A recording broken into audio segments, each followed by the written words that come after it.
Let's wait here for the Dream Master to arrive. Okay. By the way, brother, I heard you no longer have a sweet tooth. Back when we were kids, you used to steal my desserts. Seems like a lot has changed during my absence. What exactly happened? Well, someone has to stay awake even in this sweet dream. But that someone doesn't have to be you, or anyone in particular. You're carrying too much on your shoulders, brother.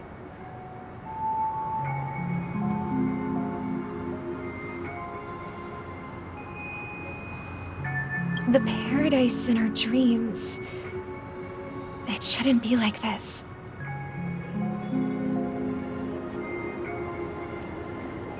Penacony is nothing more than a dream. It can't erase the worries and pain of reality, or bring true happiness. It only offers an escape from reality.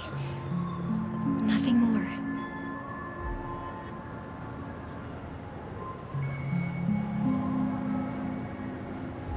Remember the old man we met earlier? Without this dream, he might have completely lost himself. That might be true, but even without Penacony, he could have chosen another path. As far as I know, the Intelligentsia Guild has been promoting their rehabilitation techniques for a long time now.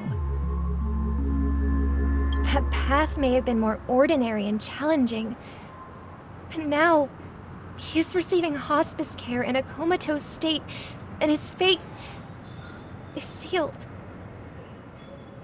Is Penacony granting these people a future? Or is it taking it away from them?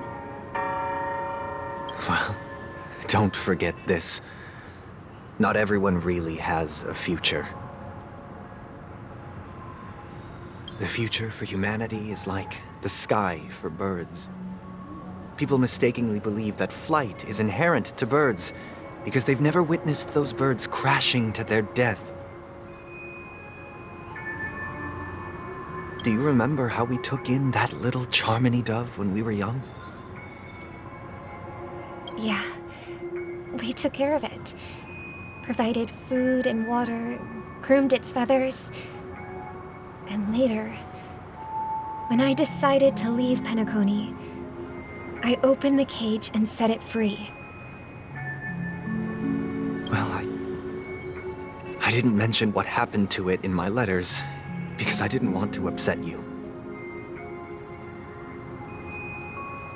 Shortly after you left, it crashed to its death right in front of your window. I had surmised as much. I knew you wouldn't have avoided mentioning the bird for no reason. Despite that unfortunate outcome, I still believe it was the right decision. Birds aren't meant to spend their lives in cages. They belong in the sky, even if they can't fly. But here's the thing. If there are birds in this world that can never fly, can we really assert that they belong in the sky?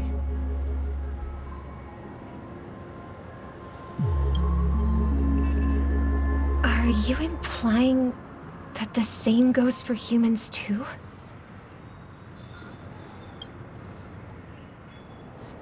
Let's take the Astral Express as an example. The Nameless made tremendous efforts to bridge worlds, gaining fame across the universe. However, only a few extraordinary individuals can endure such a perilous journey. That's because the pursuit of the Trailblaze exceeds the capabilities of ordinary humans. Otherwise, why would this path be filled with broken rails, an abandoned express, and even a fallen Eon? That's just sophistry.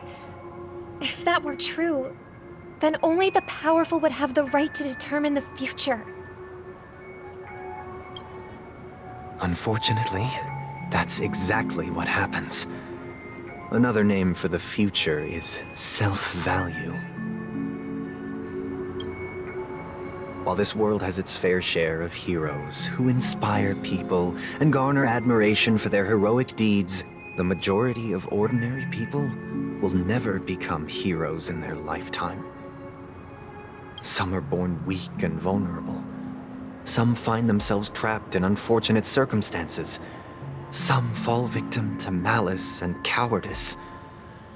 When it comes to survival, everyone is equal. And the weak can only watch as their value gets constantly diminished by external forces. That's why we should care for the weak and support them as if their suffering were our own. That's what the Odes of Harmony have always taught us.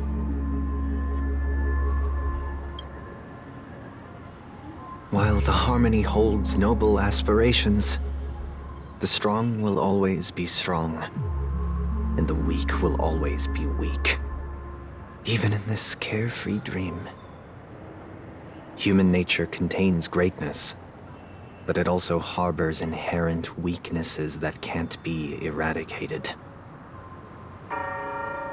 In the end, if people can't even secure their own survival, they won't care about the illusory future of equality.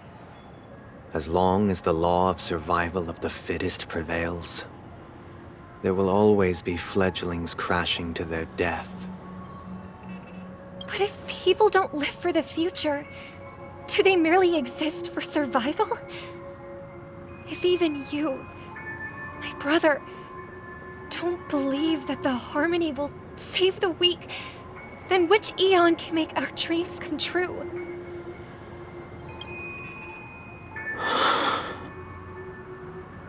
People often forget that when the first bird took flight, the entire world envisioned a future where no more fledglings would ever crash to their death. Are you reading, sister? What are you reading? Mr. Gopherwood gave me a picture book. It's about the story of the harmonic strings. If I could become a chord master, I'd like to summon Dominicus, the harmonious choir. I want to sing with everyone and spread our wishes so that all can feel happiness and joy. I see. Then I would summon the harmonious choir too. Don't you have a wish of your own, brother? Of course I do. It's just that it includes your wish and everyone else's. I long for a true paradise where everyone can find peace. Then, let's build a stage there and invite everyone to our performance so that both our wishes come true through the power of the harmonious choir. It's a deal then. Yeah, it's a deal. But how can I become a chord master? Maybe you will have to become a star first.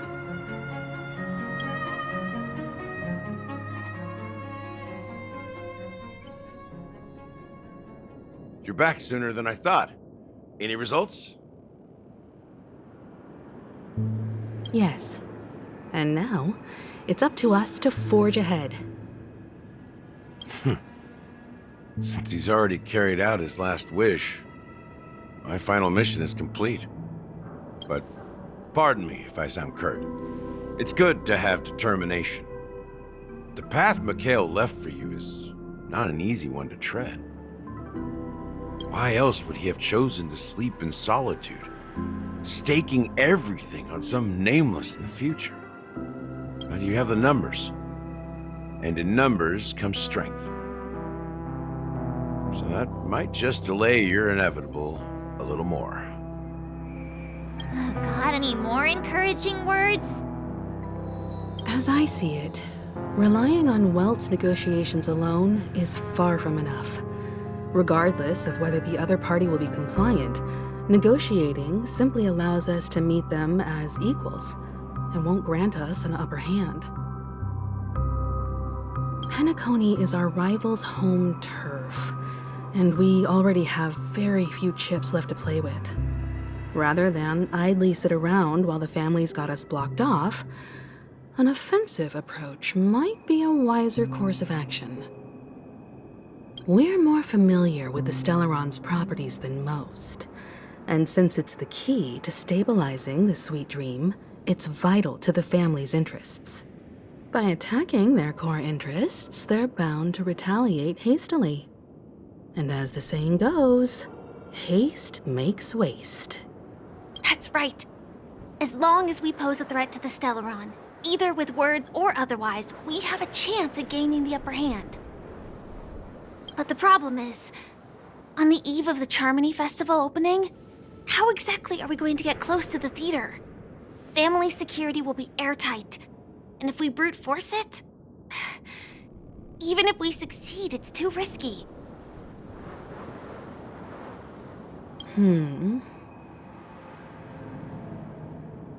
So, no one's gonna say anything?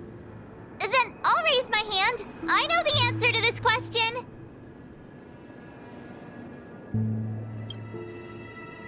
What's that supposed to mean? You'd better believe it. So, I heard that before the Charmony Festival begins, there'll be a pageant to kick off the festival. It's called the Soul Glad TM Festivity Auditions, or something, and it's going to be held in the moment of Scorch Sand.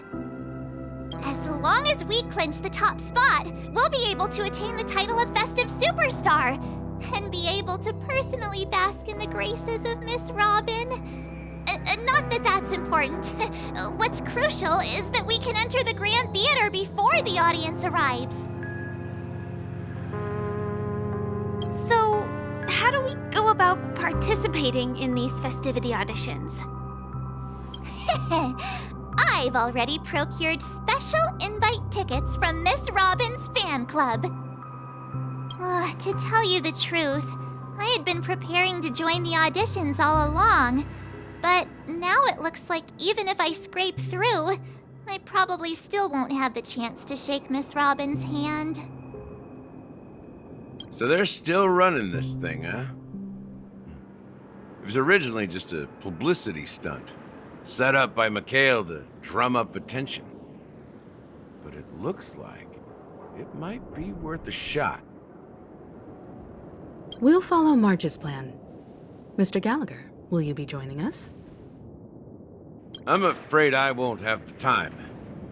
As a virtual character, I've already completed my final mission. Whether Penacony can awaken from this dream is all down to you. Should we ever cross paths again? I'd love for you to visit the Express. All right. I'll have to add to that databank of yours you've got on the Express. And Miss Firefly, we thank you for all your support. We're faced with a formidable enemy. As long as the Astral Express and Stellaron Hunter's objectives are aligned, we're willing to cooperate with you. We've already come this far together. I'd like to join you for the rest of your journey on Penacony. I'm pleased that we can finally fight shoulder to shoulder. I couldn't ask for a better ending. This is also the spirit of the Trailblaze. Now, everyone, let's prepare to move out.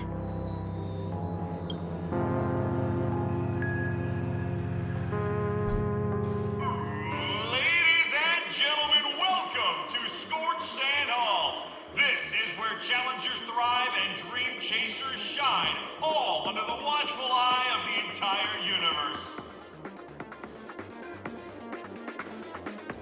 If you have ambition, dream, and the drive, dear friend, the next superstar of Penn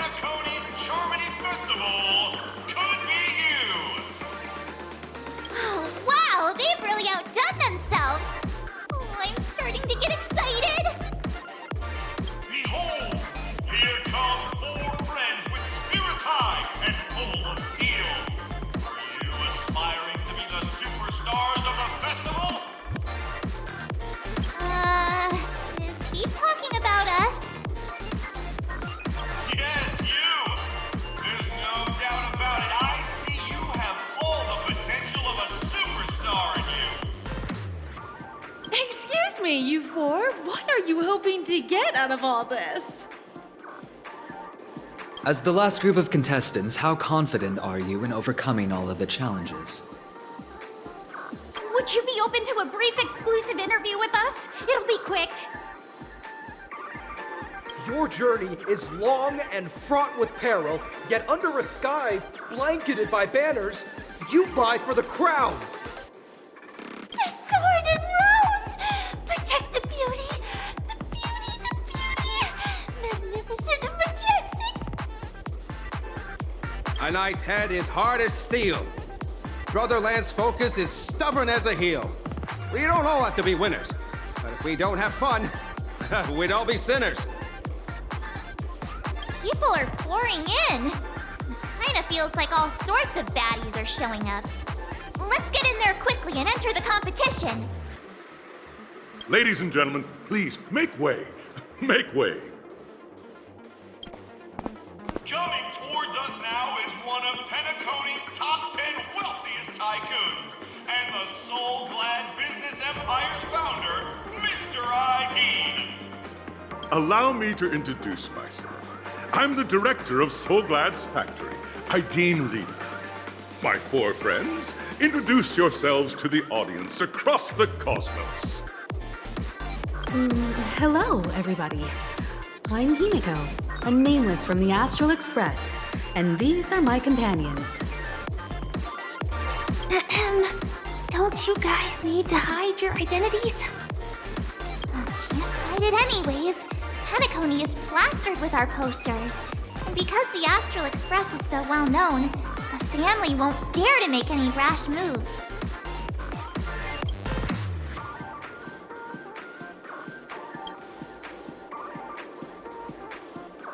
Hello, everyone! I'm March 7th. I'm an ordinary girl who loves adventures. Hello, everyone. I'm Firefly. I am also an ordinary girl who enjoys adventures. So it's a bunch of nameless guests. This final face-off is bound to be spectacular.